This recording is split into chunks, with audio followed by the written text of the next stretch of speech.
Então, oi, pessoal. Meu nome é Gabriela, eu sou integrante bolsista do Programa de Educação Tutorial do Direito UFPR e eu estou aqui para dar início à nossa nova modalidade informativa vinculada ao PET Explica, que é o PET Entrevista.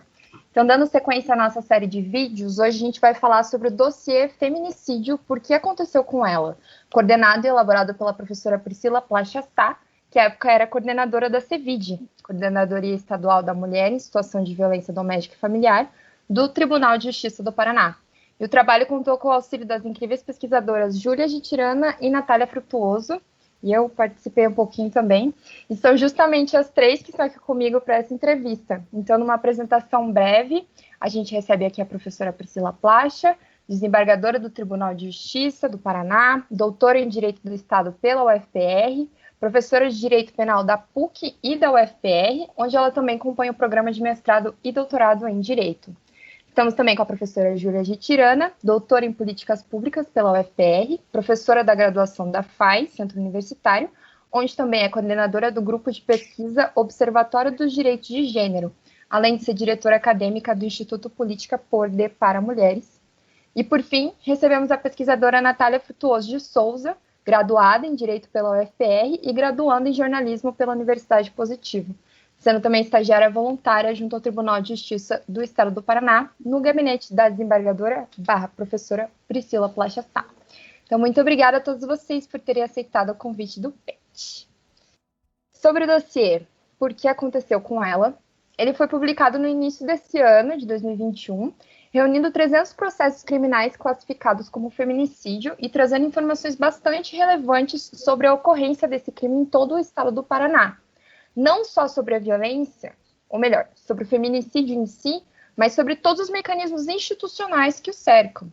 A coleta de dados foi realizada inicialmente pela equipe da CEVID do TJ Paraná, composta pela Angelita de Oliveira Amadeu Quadros, pelo Aquiles Manholer Neto, pela Bruna Caroline Monteiro Rosa, Marília Ferruzzi Costa, Pamela Ribeiro Velho e pela Renata Aleixo de Oliveira.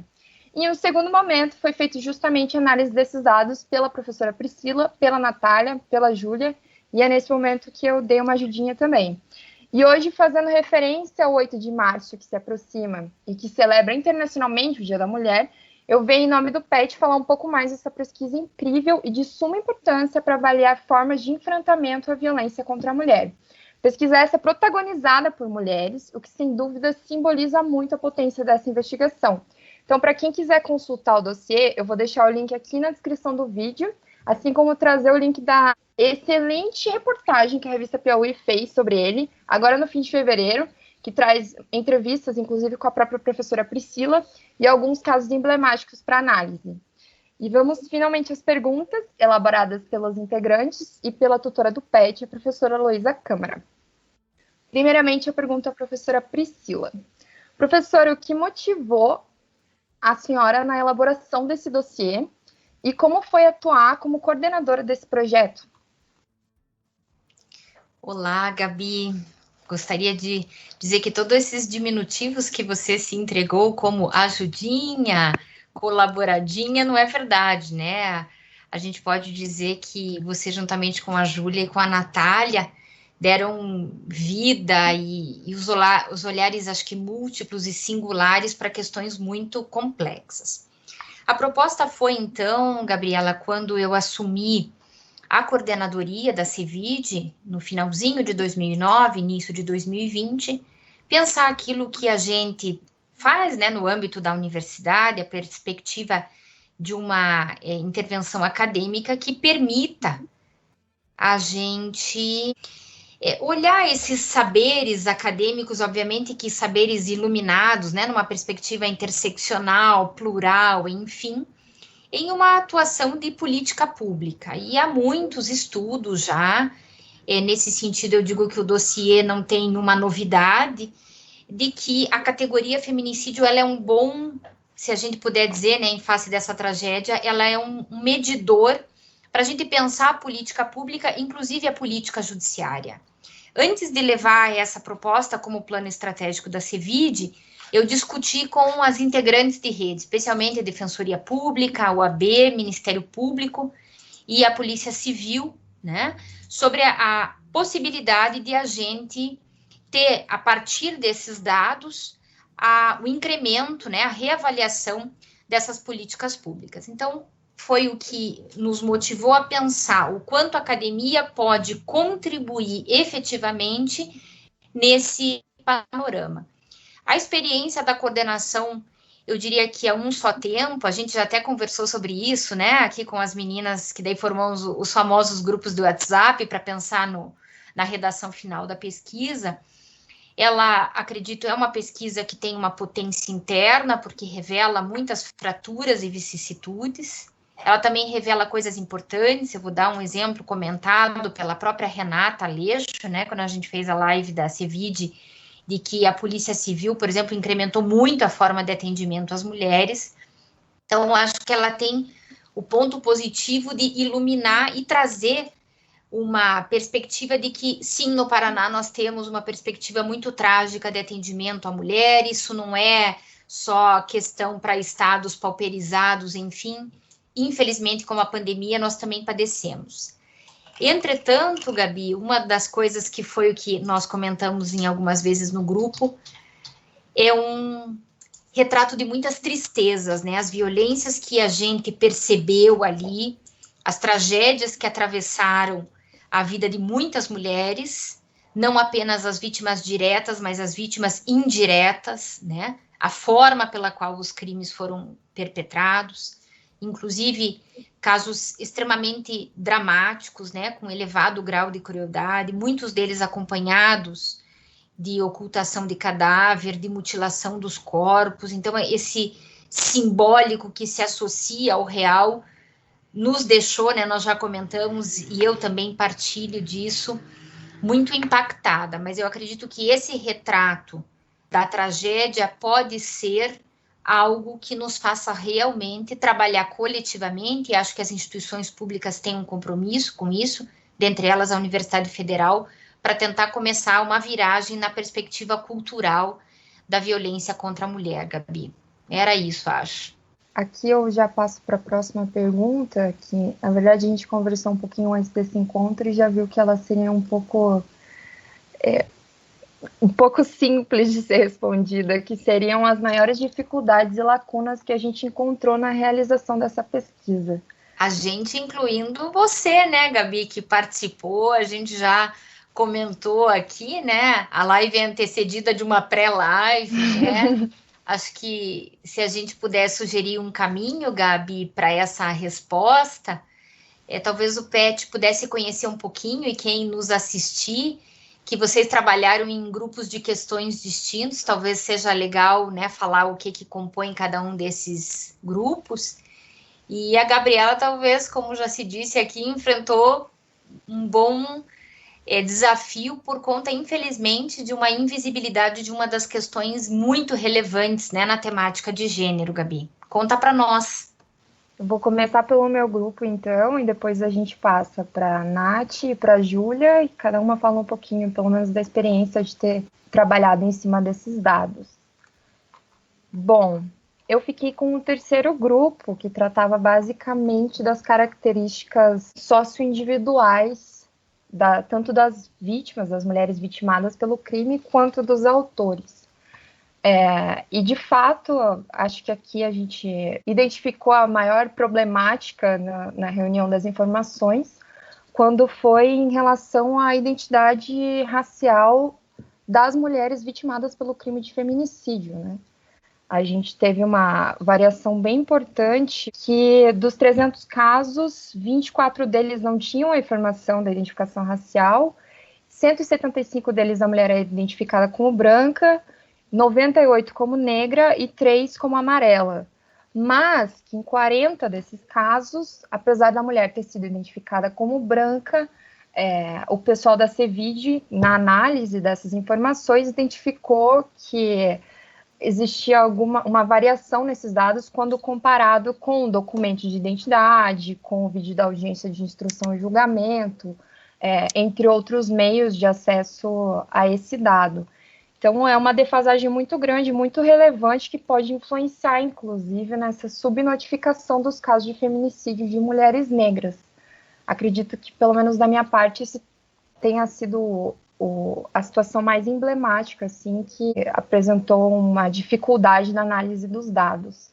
Gabi, eu acho que você foi a premiada da nossa divisão do grupo, né? Porque eu, enquanto a responsável pelo grupo 2, que ficou um pouco mais ligada à questão mais pericial, ainda que a gente observasse algumas lacunas ali, não era nada que a gente não conseguisse contornar.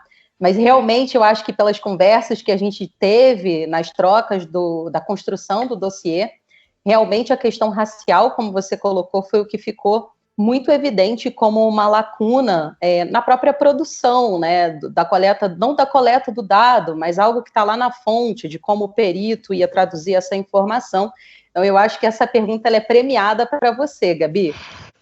Eu concordo também, e eu diria até que se eu tivesse alguma dificuldade, poderia ser exatamente o oposto do que a Gabi teve, porque cuidando do grupo 1, que foram as questões penais e processuais penais, havia um universo de dados tão rico e tão extenso que o problema talvez seria até a própria seleção e organização.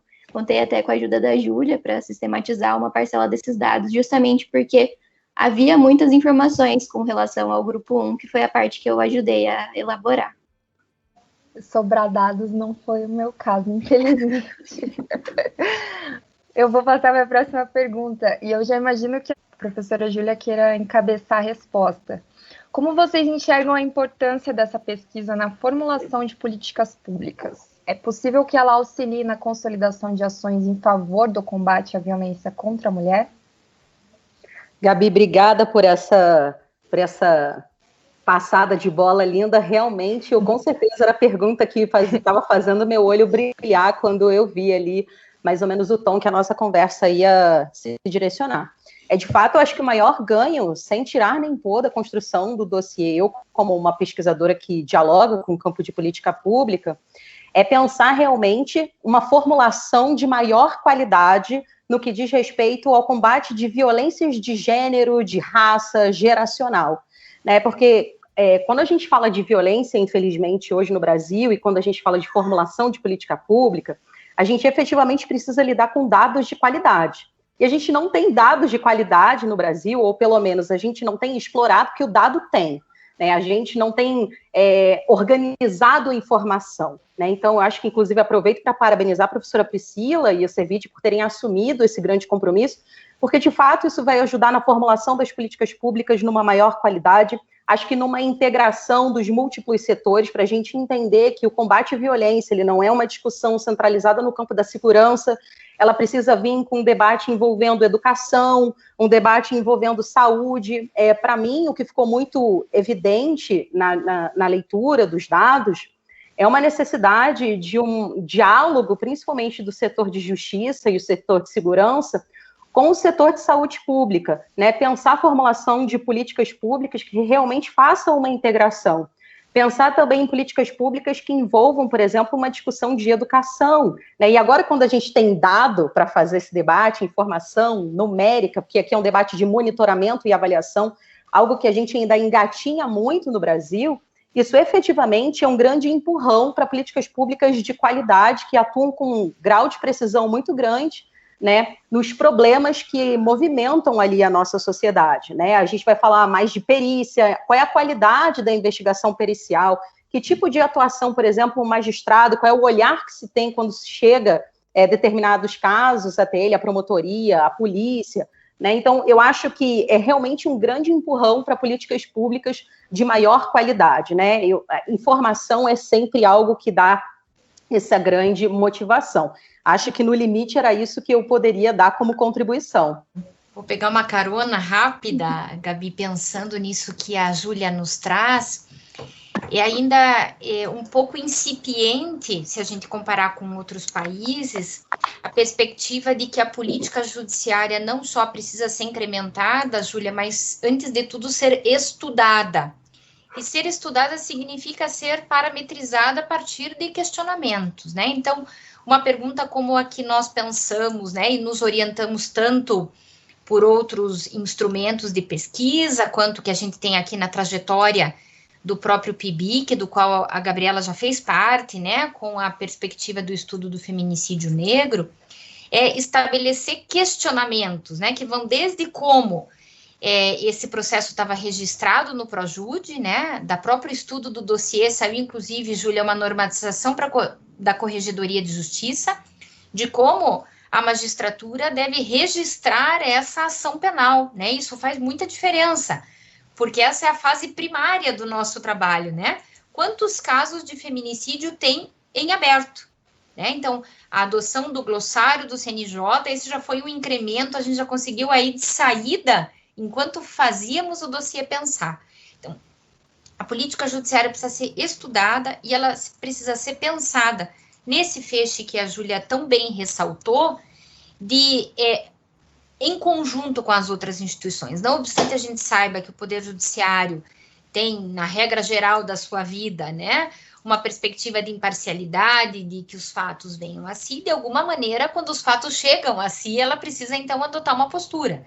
E não é por outro motivo que a gente perguntou, por exemplo, né, lá no grupo que a Natália trabalhou, qual era o gênero do magistrado ou da magistrada que atuava no processo, né? Eu tenho dito que não é porque homens não podem tratar disso e mulheres necessariamente saberão fazê-lo, mas é pelo fato de que você tem que ter uma formação de gênero. Se a gente tem que ter, como exemplo que eu já dei esses dias, Gabi, formação em LGPD, que está aí, a Lei Geral de Proteção de Dados, a gente também tem que ter formação em gênero, e essa eu ousaria dizer que, obviamente, é muito mais importante, porque ela trata daquilo que é a vivência das pessoas, né? Então, me parece que esse é um ponto relevante para a gente pensar que a política judiciária é uma política pública e ela sempre tem que ser pensada para essa destinatária final, que é a conclusão que uma das que a gente coloca lá no dossiê, né? A destinatária final é essa mulher atingida ou a memória dela, e para isso a gente sempre tem que estar atento aí o que tem sido feito. É importante, aqui também, reforçando o que a Júlia falou, de identificar essa pesquisa não só nos dados alarmantes que ela apresenta, mas também nos dados que ela não apresenta, mas que ela destaca que ela não apresenta porque ela não encontra. Então, é atenção tanto no sentido de, olha aqui os números que a gente tem se deparado, olha essas informações, e olhem para as informações que a gente não tem, e vamos nos questionar porque a gente não tem elas, como é o caso das mulheres indígenas, como é o caso do pertencimento étnico-racial em relação a povos quilombolas, a comunidades tradicionais em geral. Vamos para a terceira, então. Quais dados identificados nessa pesquisa chamaram mais atenção de cada uma de vocês e por quê? Eu vou dar uma de saída aqui, Gabi. Uma coisa que me chamou bastante atenção, e acho que, claro, ela está nesse recorte que é muito específico, que a gente sabe que é o que tem sido seguido no sistema de justiça pela interpretação do feminicídio por razões do sexo feminino. Então, esse ato das mulheres negligenciadas, vamos dizer assim, por uma consideração de que seu assassinato é de feminicídio, é talvez o maior vácuo que a gente precise atravessar nisso. Mas é o fato de que, tragicamente, na quadra de 2021, e os dados que a gente analisou são dos últimos 5 anos, ela mostra que relacionamentos muito breves, né? Eu notei que o menor que eu localizei ali foi de 4 meses, até casamentos de mais de 40 anos são, infelizmente, um cenário favorável para o machismo com esse grau de violência que se torna um feminicídio. E, claro, a gente perpassa por um outro documento que a CEVID trabalhou também com um pesquisador da universidade, que foi o Daniel Fauti, de que a transgeracionalidade, que acho que a Júlia falou no sentido da questão das mulheres, né, Júlia, mas a transgeracionalidade da violência protagonizada por integrantes, homens, infelizmente, é talvez o maior desafio que está ali. Então, a gente podia dizer assim, Gabi, isso é coisa dos mais antigos, que são mais machistas, os mais jovens, né, já estão numa outra vibe e tal. Infelizmente, não é o retrato que a gente viu ali, né?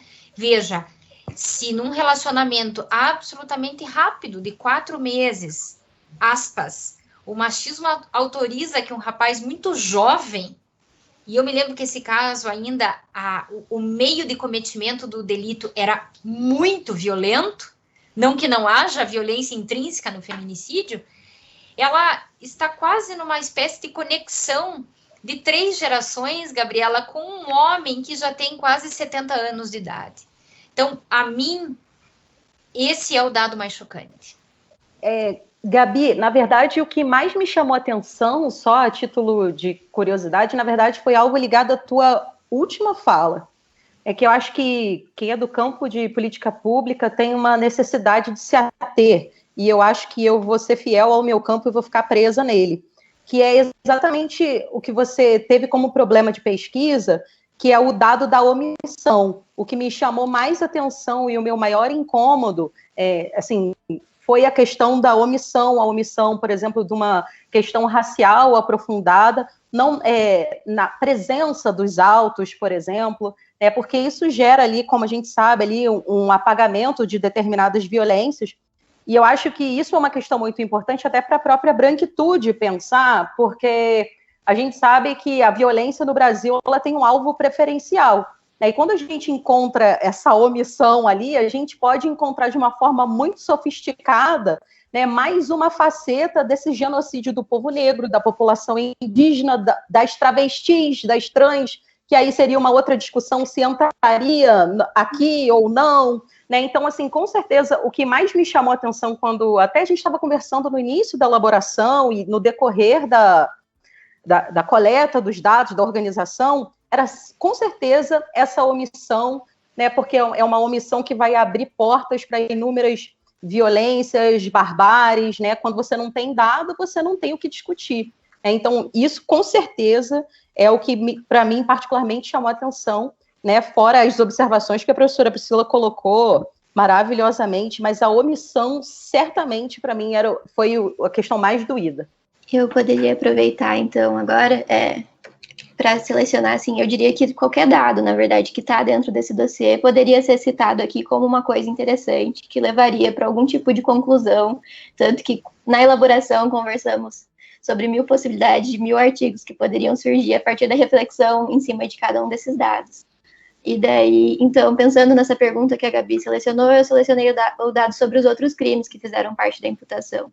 Justamente porque não só os crimes que esperaríamos que estivessem em concurso com feminicídio estavam lá, de fato, e estavam em maior frequência, como crimes que estão atrelados à situação de violência doméstica, como ameaça, lesão corporal, delitos sexuais, mas também porque havia uma universalidade de crimes muito grande. Então, isso me impressionou, a ideia de que houve casos em que feminicídio aconteceu em concurso com um crime de trânsito, ou com delitos de, enfim, corrupção de menores, com delitos de incêndio, com delitos de sequestro e cárcere privado. Isso foi uma coisa que me chamou muita atenção, porque isso, enfim, para mim, pelo menos, indica um nível de violência muito extremo, que é observado em cada um desses casos concretos, quando a gente observa o tipo de delito que está ali, participando daquela imputação. Então, esse é um dado que me chamou bastante atenção na hora de fazer a apuração. E, enfim, a questão que a Júlia trouxe, eu acho que sim, é a questão que, no final das contas, é o que se destaca. Porque é muito interessante que, quando a gente foi fazer essa elaboração e dividiu os grupos, o único grupo que, de fato, trouxe uma lacuna foi o grupo que a Gabi fez. Então, isso significa, assim, enormemente para o que a gente tem que fazer a seguir, para talvez pensar nessa invisibilização como um verdadeiro problema, não só do dossiê, mas justamente desses processos que levaram a essa apuração. Com certeza, Nath. Inclusive, enquanto você estava falando, eu fiquei pensando que, no geral, principalmente a sua parte do grupo 1 e a parte da Júlia do grupo 2, a gente percebe um alinhamento com a conjuntura nacional, Em vários momentos vocês fazem paralelos, e isso também é de importante destaque, porque para a gente, enquanto pesquisadoras disso, acaba sendo, é igual o que está acontecendo nacionalmente, mas para quem pega esse dossiê pela primeira vez e se depara com esses dados e entende a magnitude, a gente já está falando do Paraná, e quando a gente coloca em paralelo com a conjuntura nacional, a gente identifica os mesmos problemas, é porque o tom de denúncia é ainda mais forte, Sim. Então, para encerrar, eu tenho mais uma questão para a professora Priscila. A partir das informações alarmantes que o relatório traz e que a gente já apontou aqui, como a professora enxerga os próximos passos na direção de uma efetiva garantia de proteção à mulher? Bom, Gabi, acho que uma delas é trabalhar com a rede para dar visibilidade a essas mulheres que ficam obscurecidas. Eu acho que esse é o ponto principal, né? Eu acho que esse é um desafio nosso para a percepção da pauta interseccional, né? Por meio dessa política pública. A desembargadora Ana Lúcia, que é então a atual gestora, já conversou comigo e ela é muito ativa, e inclusive já fez reuniões com diversos setores da rede, inclusive na live que a gente vai ter, né? Vamos ter a presença de um magistrado do Tribunal do Júri e uma promotora do Tribunal do Júri aqui de Curitiba. Mas o que a gente já tem como possibilidades, além do que nos deixa muito feliz, a desembargadora Ana Lúcia pretende que, naquilo que for possível, a gente da academia, nesse sentido, permaneça em apoio, em auxílio, aí com que a gente pode trabalhar. Mas acho que isso potencializa 3 coisas que são normativas do CNJ, 2 delas, perdão, são normativas do CNJ, e uma é algo que já está bastante delineado e que foi incrementado a partir do dossiê, que é o protocolo estadual para processamento, investigação e julgamento dos casos de feminicídio, né? Acho que esse é um documento importante, ele tem sido construído com muito empenho por todas as instituições que trabalham com essa temática. Há uma indicação do Instituto Médico Legal de formular quesitos próprios para laudos de necropsia e de feminicídio na modalidade tentada, o que muda muito significativamente, inclusive, penso eu, Gabriela, a percepção de um assassinato ser ou não ser feminicídio, particularmente por aquele inciso 1, que é a discriminação de gênero. A gente sabe, por exemplo, embora não existindo nenhum antecedente de violência doméstica e familiar, os signos deixados no corpo da mulher ou no ambiente podem muito bem revelar isso. Lembrando, né, Júlia, apesar de o ambiente doméstico ter prevalecido, numa miríade mais ampla, a gente vai ver que, infelizmente, a tragédia da violência urbana vitima muitas mulheres pela condição de gênero também.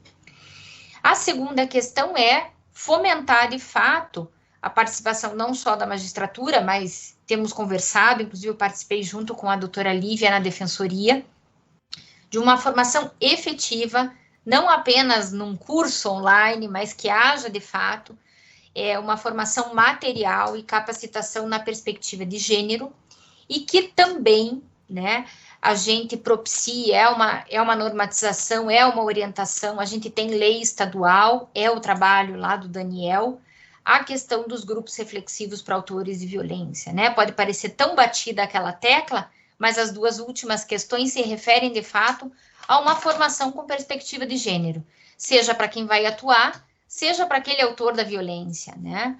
Esse é um dado relevante. Dentre os casos, Gabriela, a gente teve 2 processos nos quais o sujeito estava num 3º feminicídio.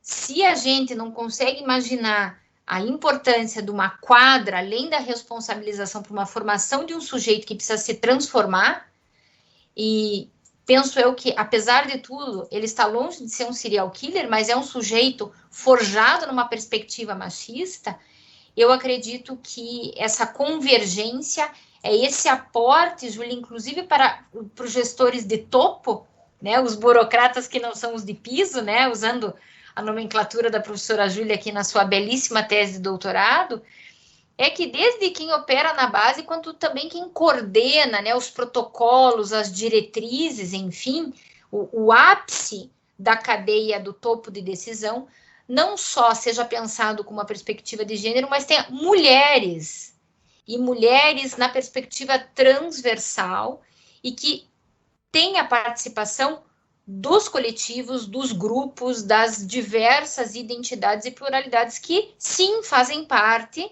do estado do Paraná, né?